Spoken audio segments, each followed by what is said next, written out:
Hey, hello, and welcome. I am Debbie Peterson of Getting to Clarity, and this is another episode of the Getting to Clarity show. Today, we are talking about healthy boundaries at work to avoid burnout. You know, we all know the feeling of being overwhelmed at work, right? We've taken on too much. We're juggling a million different tasks, maybe projects, and we're trying to keep our head above water. That's the only focus. Keep our nose above water, right? But we are more than our jobs, and work isn't all that we are, even if we love what we do. And I love what I do.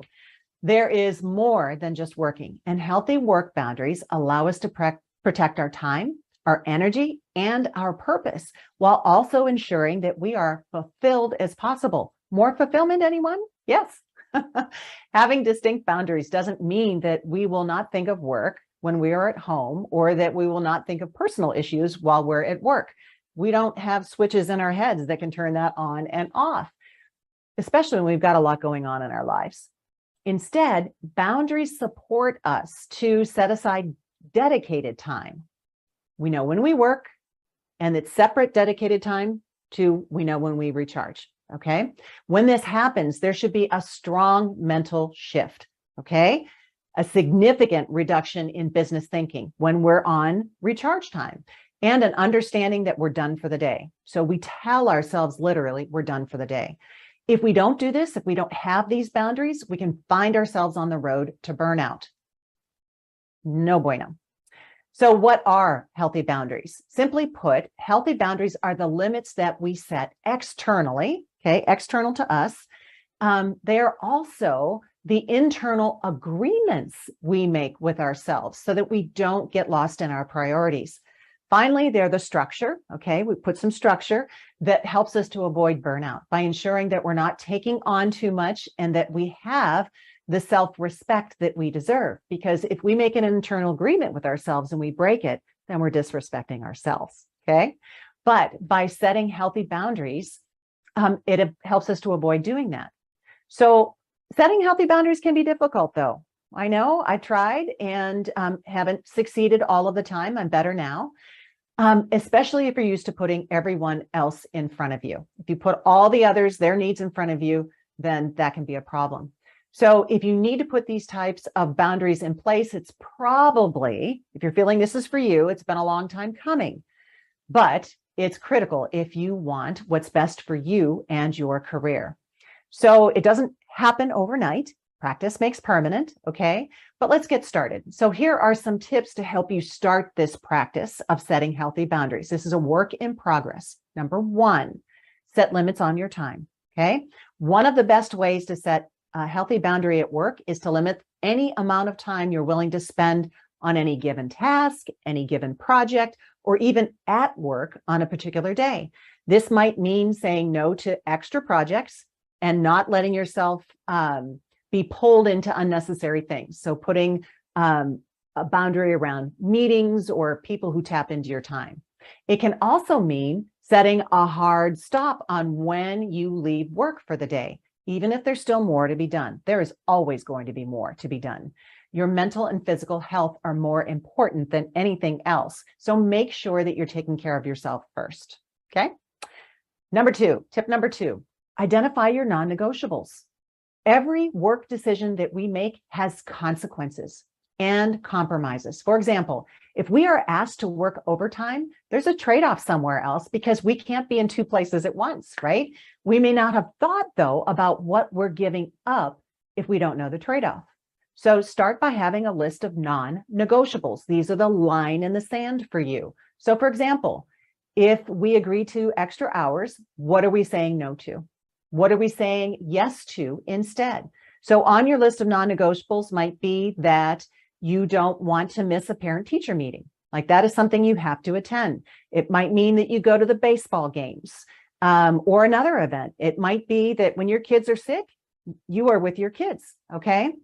It's possible that exercise is a priority for you and that there's a routine tennis match. That's great that you're going to protect. Maybe it's a social group that you don't want to give up. That's okay. You get to say what's non-negotiable for you.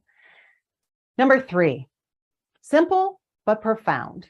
Take breaks. In today's 24/7 world, it can be really hard to step away and take a break, like an actual break, okay? Like an actual vacation or a weekend away. But it's important to do this. We have to disconnect in order to avoid becoming run down. Breaks like that give you time to recharge and time to come back to work refreshed and ready to tackle whatever comes your way. As long as you've truly disconnected, you return with new perspectives and possibly new solutions, because you don't create a solution where you're at. You've got to go someplace different to find it. Otherwise, you would have thought of it already. So making sure that you're taking regular breaks at work too, throughout the day, even if it's just a few minutes, that can be a game changer. Step away from your desk, do a loop around the building, take a walk outside, or maybe just close your eyes and breathe. Okay. Getting outside the building for lunch, even if that building is your own home, that can do wonders for your mental health as well. Tip number 4, set boundaries with technology. Do you feel like you're always tied to your devices? If so, that's probably because you are. In our always connected world, it's easy to feel like we're on or have to be on 24/7, but that's not true, first. And it's not healthy for anyone involved. If you want to set healthier boundaries at work, make sure that you're not accessible all of the time. Turn off your phone after hours. Don't check your email first thing in the morning. Give yourself each time during the day where you're completely disconnected. Maybe you're setting an intention for the day. You have some quiet time. Tip number 5 is make self-care a priority, like schedule it. It's important to our mental and physical health, and yet it's the first thing to go when we're feeling overwhelmed. If you want to set better boundaries at work and set a better example for the people that you lead, then make sure that you're taking time for yourself outside of the office. You have a personal life and a professional life, but you're one person. So you have to see yourself as a whole person so that you make the best decisions for yourself moving forward.